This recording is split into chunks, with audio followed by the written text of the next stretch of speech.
আসসালামু আলাইকুম ওয়া রাহমাতুল্লাহি ওয়া বারাকাতুহু। নাহমাদুহু ওয়া নুসাল্লি আলা রাসূলিহিল কারীম, আম্মা বাদ। আউযু বিল্লাহি মিনাশ শাইতানির রাজীম। বিসমিল্লাহির রহমানির রহিম। সম্মানিত ভিউয়ার্স, যে যেখান থেকে দেখছেন সবাইকে জানাই আন্তরিক মোবারকবাদ। আজকে আবারও আপনাদের সামনে আসলাম, গুরুত্বপূর্ণ মাসালা নিয়ে আবারও আপনাদের সামনে আসলাম। একটি প্রশ্ন আমাদের মধ্যে সবসময় ঘুরপাক খায়, সেটি হচ্ছে যে নবী করিম সাল্লাল্লাহু আলাইহি ওয়াসাল্লামের নামে আমরা কি কুরবানি দিতে পারবো কিনা। হ্যাঁ, রাসূল পাক সাল্লাল্লাহু আলাইহি সাল্লামের নামে আপনি কোরবানির সময় একটি শরীক যদি আপনি দেন তাহলে আপনি ভাগ্যবান। কারণ রাসূল পাক সাল্লাল্লাহু আলাইহি সাল্লামের শানে এবং তার নামের উপর একটি কোরবানির শরীক দেওয়া সেটা অত্যন্ত সৌভাগ্যের বিষয়। কারণ রাসূল পাক সাল্লাল্লাহু আলাইহি সাল্লাম হযরত আলী রাদিয়াল্লাহু তাআলা আনহুকে তিনি ওসিয়ত করেছিলেন তিনি যেন ওনার পক্ষ থেকে কোরবানি করেন। সুনানে আবু দাউদের দ্বিতীয় খণ্ডের 29 পৃষ্ঠায়, তিরমিজি শরীফের প্রথম খণ্ডে 275 পৃষ্ঠায় এবং মিশকাত শরীফের তৃতীয় খণ্ডে 309 পৃষ্ঠার মধ্যে এর বর্ণনা রয়েছে। তাই আপনার নির্দ্বিধায় রাসূল পাক সাল্লাল্লাহু আলাইহি সাল্লামের নামে আপনারা কোরবানি দিতে পারবেন, কোনো সমস্যা নাই। এখন আমরা কোরবানির দিন আমরা যখন কোরবানি দিই তখন আমাদের আশেপাশের কিছু ভাইয়েরা তারা আমাদের গোশত কাটার জন্য আসেন, বিশেষ করে গ্রাম অঞ্চলে। এখন কোরবানির গোশত কি পারিশ্রমিক হিসাবে দেওয়া যায় কিনা এই বিষয়ে অনেকেই প্রশ্ন করে থাকেন। কোরবানির গোশত পারিশ্রমিক হিসাবে দেওয়া যাবে না। কারণ আপনি যদি কোরবানির গোশত দিতে চান তাকে এমনি আপনার যে 3টি ভাগে আপনি বন্টন করবেন, তার মধ্যে যে একটি ভাগ রয়েছে, একটি হচ্ছে আপনার নিজের জন্য, একটি হচ্ছে আপনার আত্মীয় স্বজনের জন্য, আর একটি হচ্ছে গরিব অসহায় আপনার পাড়া প্রতিবেশীর জন্য। সেখান থেকে আপনি চাইলে তাকে একটি অংশ দিতে পারবেন, কোনো সমস্যা নাই। মূল কথা হচ্ছে কোরবানির পশুর কোনো কিছু দিয়ে পারিশ্রমিক হিসেবে দেওয়া যাবে না। কিন্তু গোশত কি যারা কাজ করেছে তাদেরকে খাওয়ানো যাবে কিনা? হ্যাঁ, খাওয়ানো যাবে, তাতে কোনো সমস্যা নেই। সেটা আরো উত্তম কাজ, আপনি তাদেরকে খাওয়াতে পারেন। কারণ এতে আপনার ঘরের মানুষের সাথে অন্যান্য যে সদস্য আছে সকলকে যেভাবে আপনি খাওয়ান সেভাবে তাদেরকে খাওয়াতে পারেন। আবার যদি আপনি এর মানে এটা ধরে নেন যে সে আপনার দিচ্ছে, এমনকি আপনার পশুর আজকে সারাদিন সে পরিশ্রম করেছে তার জন্য আপনি খাওয়াচ্ছেন, তাহলে আপনার এটা জায়েজ হবে না। আরেকটি প্রশ্ন হচ্ছে যে আমরা কোরবানির পশু কিনলাম, মনে করেন 1 সপ্তাহ আগে কিনলাম, কিন্তু কেনার পরে সেগুলো দিয়ে কোনো উপকার লাভ করা যাবে কিনা। যে আপনি সেগুলো দিয়ে হাল চাষ করলেন, সেগুলোর থেকে দুধ দহন করলেন, এগুলো কি জায়েজ কিনা। কোরবানির পশু কেনার পর বা নির্দিষ্ট করার পর তা থেকে উপকৃত হওয়া জায়েজ নয়। কারণ সেগুলো আপনি কোরবানির জন্য নির্ধারিত করে ফেলেছেন, সেটি আল্লাহর ওয়াস্তে আপনি কোরবানি করবেন। কোরবানি পশু দ্বারা এসব কাজ করা যাবে না। যদি করে তবে তার একটি মূল্য নির্ধারণ করে সেটি সদকা দিয়ে দিতে হবে, না হলে আপনার কোরবানি শুদ্ধ হবে না। মুসনাদ আহমদের দ্বিতীয় খণ্ড 146 পৃষ্ঠা ছাড়া অন্যান্য কিতাবের মধ্যে এসেছে যে আপনি দিতে পারবেন না।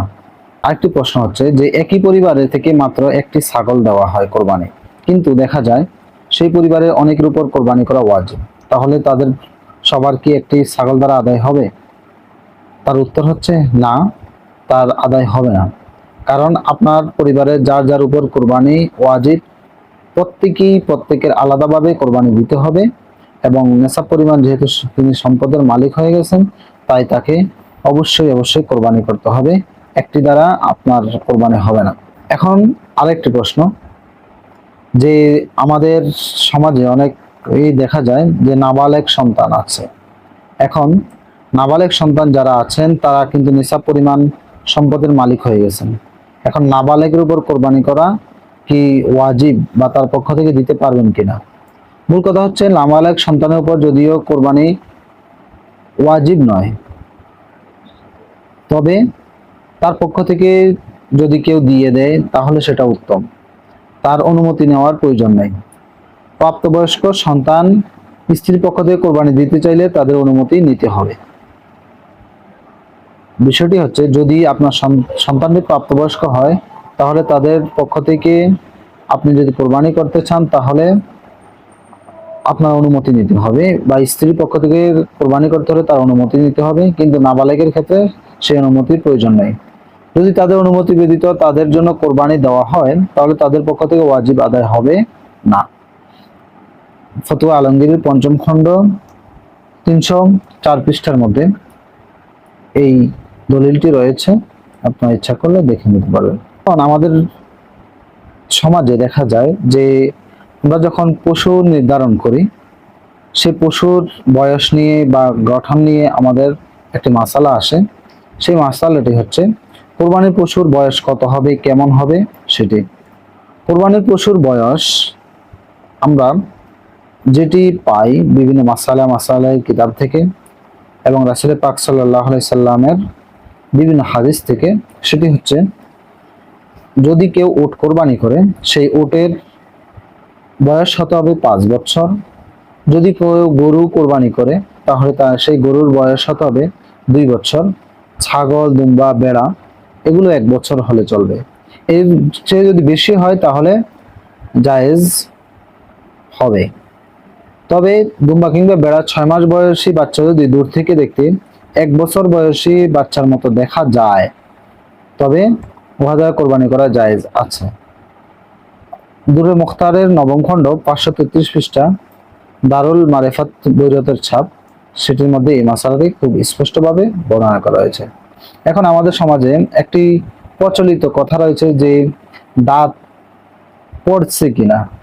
আসলে দাঁত পড়া না পড়া নিয়ে সেগুলো কিন্তু ধর্তব্য না। যদি আপনি যে গরুটি কোরবানি দিবেন বা মহিষটি কোরবানি দিবেন সেটির যদি 2 বছর পূর্ণ হয়ে যায় তাহলে আপনাকে আর দাঁত দেখতে হবে না, সেটি দ্বারা কোরবানি আপনি দিতে পারবেন, কোনো সমস্যা নেই। আরেকটি প্রশ্ন যে কোরবানির পশু কতটুকু ত্রুটি হলে কোরবানি দেওয়া যাবে। মূল কথা হচ্ছে কোরবানির পশু হতে হবে ত্রুটিমুক্ত। যদি সামান্য ত্রুটি থাকে, যেমন কান ছিঁড়া বা কানের ছিদ্র থাকা, ওই পশু দিয়ে কোরবানি করলে তা মাকরুহ হবে। আর বেশি ত্রুটি থাকলে কোরবানি হবে না। দুররে মুখতার রুদ্দুল মুখতার 9ম খণ্ড পৃষ্ঠা নম্বর 536, বাহারে শরীয়ত 15তম খণ্ড 140 পৃষ্ঠার মধ্যে এই দলিলটি রয়েছে, এই মাসালাটির সমাধান রয়েছে। আর একটি প্রশ্ন যে কোরবানির সাথে আকিকা দেওয়া যাবে কিনা। হ্যাঁ, কোরবানির সাথে আকিকা দেওয়া যাবে। ফতোয়া হিন্দিয়া 5ম খণ্ড 304 পৃষ্ঠা, বাদাউস সানাই 5ম খণ্ড 72 পৃষ্ঠার মধ্যে খুব সুন্দরভাবে এটা বর্ণনা আছে যে কোরবানির সাথে আপনি ইচ্ছা করলে আকিকা দিতে পারবেন। কোরবানির সময় আমরা আমাদের সমাজে যে একটি প্রচলিত আমল দেখতে পাই তা হচ্ছে কি, গরু, মহিষ কিংবা উট কোরবানি দেওয়ার সময় তাদের সন্তানের আকিকা দেওয়া। হানাফি, শাফি, হাম্বলি মাযহাবের বর্ণনা অনুযায়ী এরকম করা জায়েজ। শর্ত হচ্ছে সকল অংশীদার নিয়ত যেন আল্লাহর নিকট হয়, গোশত খাওয়া কিংবা অন্য উদ্দেশ্য না হয়। যে আমি আকিকা দিব, দেওয়ার পর সেটা দ্বারা আমরা গোশত খাবো, এমন যদি কারোর নিয়ত থাকে তাহলে তা যারা একসাথে কোরবানি দিয়েছেন কারোই কোরবানি হবে না। সেই বিষয়ে অবশ্যই খেয়াল রাখতে হবে।